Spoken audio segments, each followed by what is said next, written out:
Chicago Bulls Media Day 2024 just happened, and we're going to talk about it, my thoughts, my reactions, all the things that come out, and more right after this. You are now tuned in to Chicago Bulls Central, your number one place for all Chicago Bulls news and content.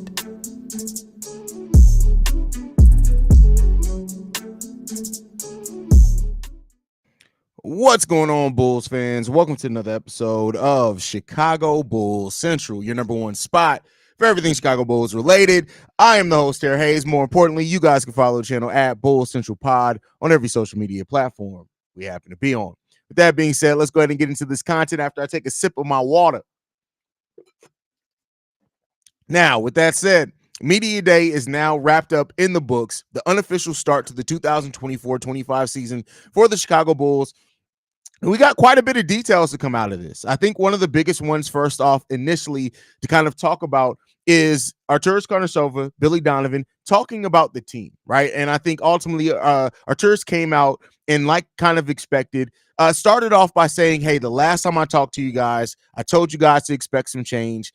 And he highlighted the fact that change came. He said that the last group didn't get it done. They understand that they had to move forward with the new group, has faith in this group.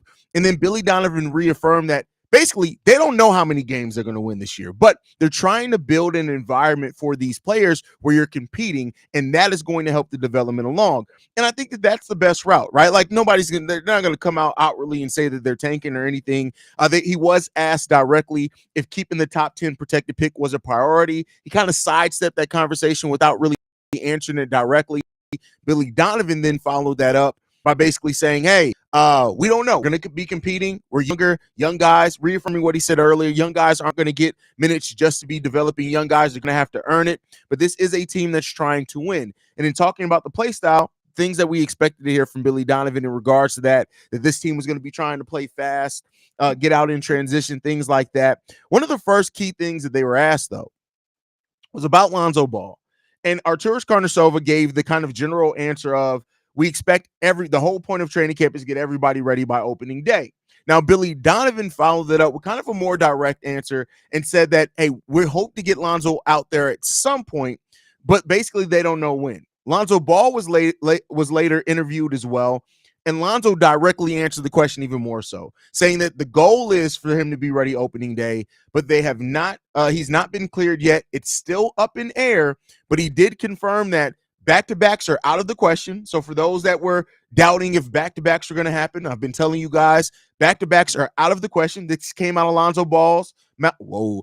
It came out of Lonzo's mouth that back-to-backs are out of the questions. Now, he did say there will be a minutes restriction. The question is they're still trying to figure out what the minutes restriction is going to be. He even made the joke that, hey, I basically have a whole new knee, right? So I'm not expecting to be as athletic as I was before. He talked about his basketball IQ, talked about all those things. But at the end of the day, for the Lonzo Ball fans, and I feel like I keep having to address it because there's a large yet a small yet very vocal community that really thinks Lonzo is going to come back and all of a sudden be this guy for the Chicago Bulls. And he basically confirmed that, hey, we're still up in air, but I understand that I'm not going to be me as I was before. He talked about how Josh Giddey can bring in a lot of the similar things that he brought to this team and that he wants to supplement and help guys as well. And he also talked about one thing with Lonzo Ball. I love the fact that Lonzo Ball has a very important, a very honest mindset and outlook on it.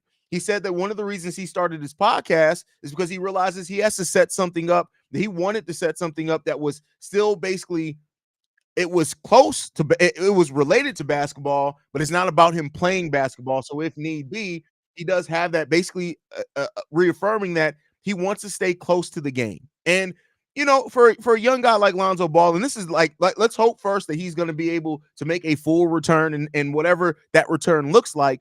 But I think that Lonzo, you see his love for the game of basketball and when he's talking, the fact that he wants to stay attached to the game of basketball. And to that, I respect that. I don't know how you cannot love that when it comes down to it.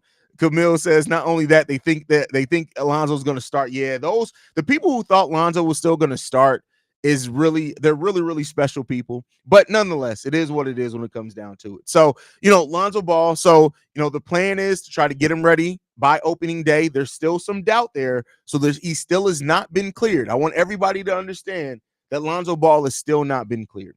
Now, something else as far as the injury that we got today that I wasn't aware of, and if somebody else was aware, I completely missed it or whatever it happened there, is that though Josh Giddey has not been cleared yet.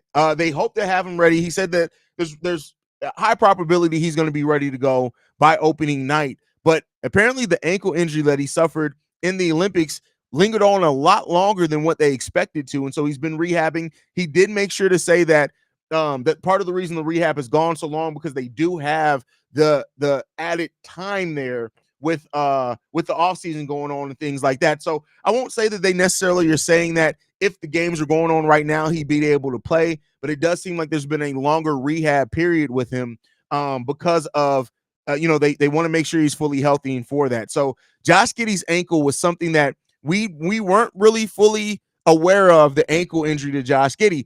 And because now that may mean that maybe he's not ready to go and he's not playing in preseason, which means we won't necessarily get to take a look at our starting five, which was another question that AK and Billy Donovan kind of disagreed on, is that Billy Donovan was asked about the starting five, and Billy Donovan gave the non-committal answer of basically saying, hey, we don't know exactly what are we basically to say that, hey, we haven't figured that out yet.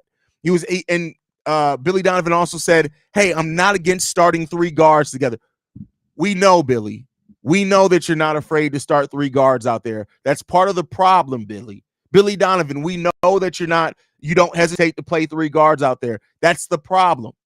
That's the problem, Billy. That's the problem. We know. We are well aware. Nonetheless, as y'all can tell, I'm a little bit upset about that. Not really upset, but it's like, we know this, Billy.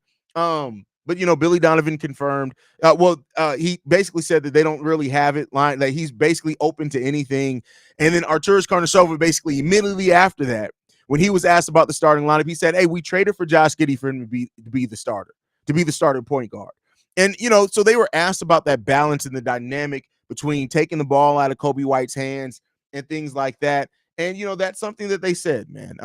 So Kobe White as well had a very kind of honest, conversation about, the pairing of him and Josh Giddey, taking the ball out of his hands, him stepping into a leadership role as well, right? Like everybody out there has basically talked about Kobe stepping into leadership. Zach LaVine basically said that Kobe's been ascending as a leader since he came here, especially last season. Josh Giddey talked about how Kobe White was one of the first players to embrace him and have a conversation after he got traded here. Apparently him and Dalen Terry have gotten close over time, over Dalen Terry helping him get a French bulldog. So that's another thing there. But apparently Kobe and Josh Giddey have built a relationship. Now, apparently that hasn't happened as much on the court because of Josh Giddey's ankle injury, but that is there. And I think that's a big part into it as well, if they're going to be your starting backcourt. I would have loved to hear from Ayo Dosunmu today. We didn't hear from Ayo really at all, but it is what it is. They had only a certain amount of time for media day. They had to pick a certain amount of players that they wanted to make available to media. To me, and you guys can tell me how you feel about this, to me, I would have rather heard from Ayo Dosunmu than Nikola Vucevic. That's just my personal opinion. Vooch basically said the same thing. We got to talk about Vooch at some point here. Nikola Vucevic really just seemed like, hey, I don't want to be here, without saying that, but we'll talk about that here in a second. But Kobe White just seems like he's centered. Like he like whatever they're going to throw at him, he feels confident that he's going to be able to answer it, and he's going to be able to adapt to what this team needs. And that level of confidence from Kobe White is big, right? Like we've seen him. He talked about how he went into high elevation rooms that simulate high elevation to get himself ready for how many minutes he's going to play, which is something he did say at the end of the season, that he really wanted to adjust and get his body ready to have the large role that he had last year. And so it seems like this offseason, Kobe White is really focused. His workouts, focus his offseason, focus everything into being ready for the large leadership role, but also the large scoring load that he's going to have to carry for the Chicago Bulls team going forward. And it was interesting hearing that he went to work in a room that simulated high elevation. And don't overlook that, right? Because you hear players talk about when they go and play in Denver and stuff like that. High elevation is something really different, and that's part of the reason why Denver has the stamina that they do when they play and stuff like that. So if Kobe has been spending his offseason working out in a high elevation simulated room, we could see Kobe White have some of the best just athleticism that he's had. Like, this team is going to want to get out and run. And so if you've been working on that high elevation, you've been working on getting your lungs, you're breathing together. This team's going to go out and run. And, even Josh Giddey said as well, like, it's not about who necessarily starts the break. But the thing that could make this offensive thing is that, you have a lot of players that can start the break on this team. You have Kobe, you have Giddey, you have Ayo Dosunmu. He even mentioned Zach LaVine, right? And I got to double back here to 1 second as well, is that Josh Giddey talked about how he's been committed to defense this offseason. Now, we've heard something similar from Nikola Vucevic before, right? Now, Vuce was an over 30-year-old player when he said that. But to hear Josh Giddey say that he has a renewed commitment on the defensive side of the ball after playing in the Olympics, after how the season ended for him in OKC, that he understands to be a better player, he has to be active on both sides of the ball. Also talking, of course, you talk about what he can do offensively and what makes him special there. But I think if you have these players, and Josh Giddey even went so far as to say that he feels that this team can have a really good team defense. And we've seen that before. Hell, we've seen that here, right? The second year after getting DeMar DeRozan here, after Lonzo was gone, we were a pretty damn good, solid team defense team, even with having some weak on-ball defenders. So, if this team really buys into that system, that's something that Zach LaVine talked about as well. If they really buy into that, there could be a lot here as far as maybe the team is a little bit better. I still don't think they're going to be a great defensive team. I don't think they're going to be top 10 or anything like that. But if this team can avoid being in the bottom, right? We're talking about if they can be around that 18 to 20 area defensively for what we have here, I'm going to think that's a really good thing there. So, yeah, man. So let's hope that that's a thing. But Kobe White really seems centered. He really seems ready to go. He seems focused, very, very focused. And I can say the same thing about Zach LaVine. LaVine was interviewed, and first off, I don't know if you guys have seen the pictures or whatever. I'll try to find some on the slide here while I'm recording. I should have got this together before. But Zach LaVine does look like he's in the best shape that I think I've ever seen Zach LaVine in. Like look at Zach LaVine here. I'm going to share this, and you guys can tell me how you feel about this, because maybe it's the placebo effect. But can I make it bigger? I don't know how well y'all can see that, but Zach LaVine looks like he's in really, really good shape here. Really good shape. Like, his face looks thinner. Zach LaVine looks like he's ready to go. He looks strong. He looks healthy. He looks focused. He's talked about the defensive side of the ball probably more than I've ever heard Zach talk about the defensive side of the ball before. Zach LaVine definitely looks like he spent his offseason getting in great shape. And, that of course you want your players playing a professional sport to be ready to go, but like, I just don't want to overlook that. Like, Zach LaVine looks ready. And let's hope that that's the case, man, because, they talked about it. A Zach LaVine that could fit in with Josh Giddey, can get out in transition, that's locked in defensively. Zach talked about how, he wants, if it's called upon him to be a defensive player, he's ready to do that as well. And I really respected what we got from Zach LaVine as far as talking about how this offseason has handled it, has affected him, I should say is the better phrase there. Just going into this offseason, hearing all the talk around him, Zach LaVine also is another player that looks motivated to prove some people wrong this offseason. Now, how much will he be able to do? We'll see. But I think he also understands that for Zach LaVine, if his goal, I'm saying if, I don't know, I haven't talked to the man. If Zach LaVine's ultimate goal is to not be a Chicago Bull, you have to be locked in with this team. You're not going to get moved off this team if teams look at it and say, hell, Zach LaVine couldn't even buy into playing with Kobe White. What makes you think he could take a backseat to whatever else?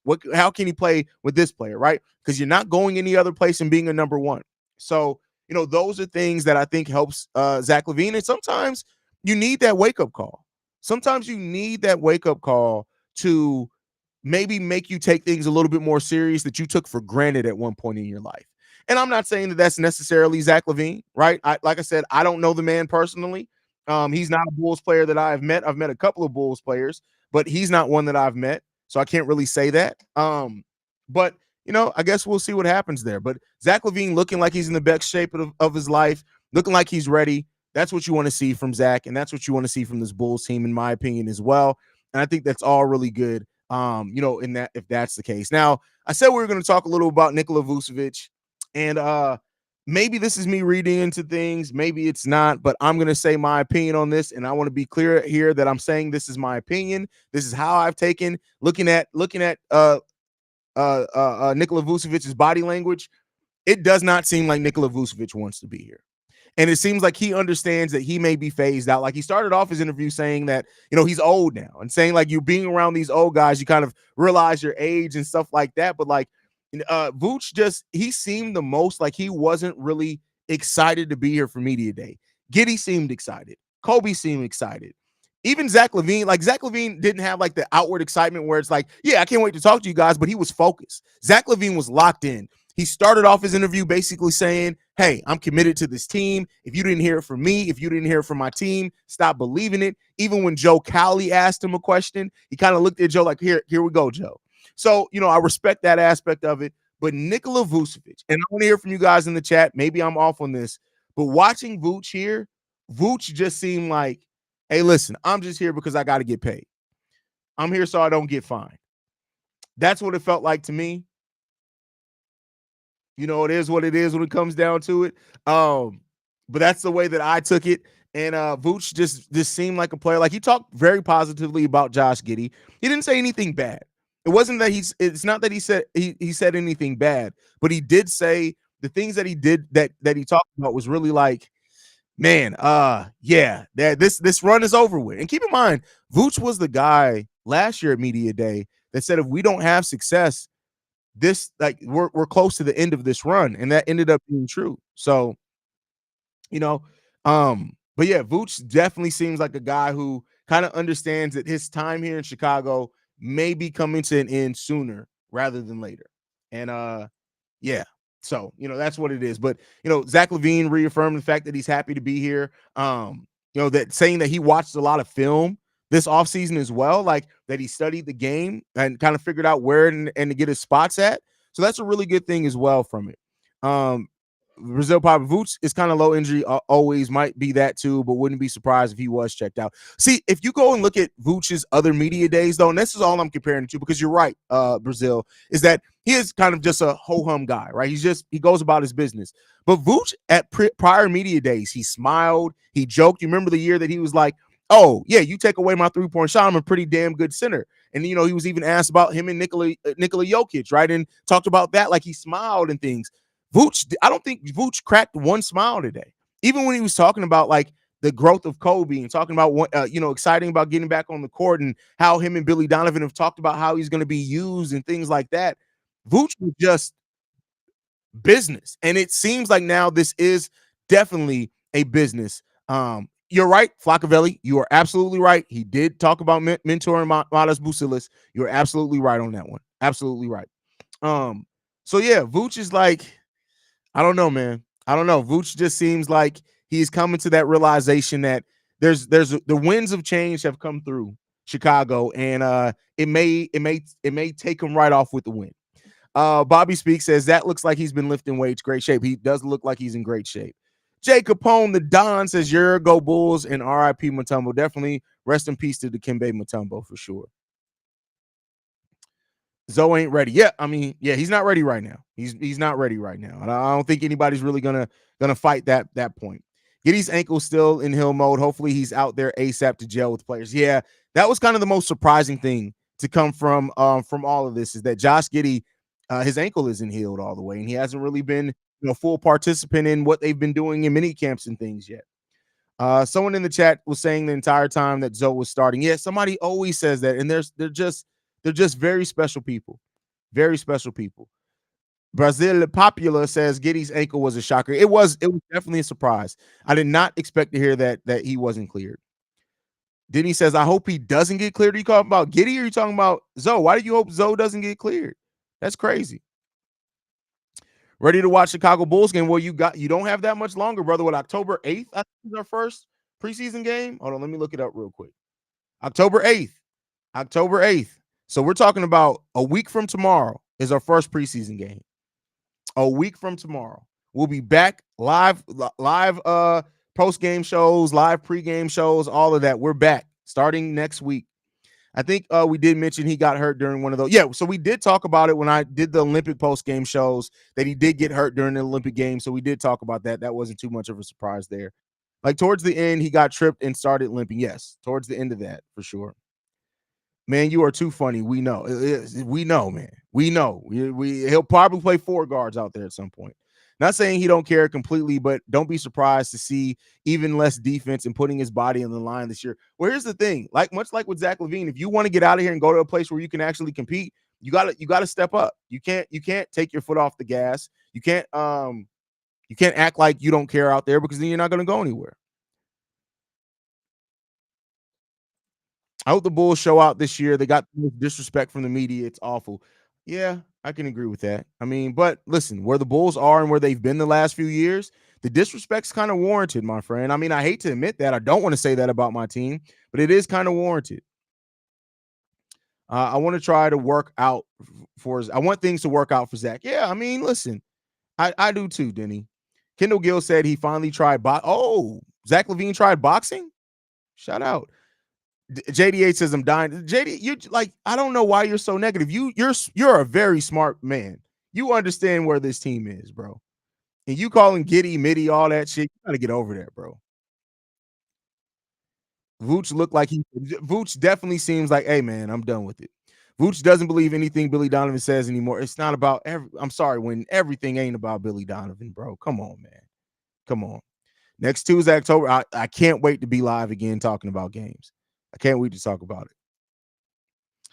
Even though this is probably around a 35-win team, I'm very excited for this. Yeah, I think this is going to be a really fun season to be involved in. I definitely think that.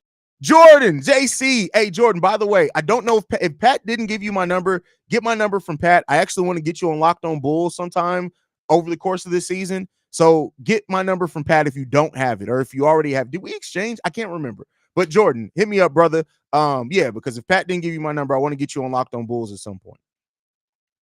There's a crotchety switch that flips when you turn 33. I'm 37 and I don't have the crotchety flip switch yet. But then again, I'm somebody who I've always hated people. I hate people. So maybe I don't have a crotchety switch because I've always been a little crotchety. I just don't like people. So, that's a point in it as well, Camille. But yeah, so I thank you guys for tuning in, man. I got to get ready to go. Yeah, Jordan, I don't know if you're on Twitter or anything. Like, if you are, I can send it to you there. But yeah. But all right, I got to get ready to go. I got to go get my son for practice. I kicked around whether I should wait to do this till after I got to go get my son from school or just do it before. I mean, a 23-minute live stream in the middle of the day, I think I'm pretty goated for that. I'm going to be doing Locked On Bulls. Typically, we go live on Locked On Bulls at 12 p.m. Chicago time. I purposely delayed it today to wait for Media Day. So we'll be live later on today to go talk about Media Day and break it down even further over on Locked On Bulls today. So that's going to be the focus there. Thank you guys for tuning in. Make sure you guys are following us at Bull Central Pod. You can send us any feedback, questions, comments, concerns. bullcentralpod@gmail.com. Lastly, if you want to leave a text message and our voicemail for the mailbag, the number to do so, 773-270-2799. We're the number one spot for everything Chicago Bulls related, mainly thanks to you guys. And like I like to end everything on, go Bulls. Love you guys. See red if you can, y'all. Y'all already know what it is, man. I appreciate you guys so much. Peace, y'all. Has been a presentation of the Break Media.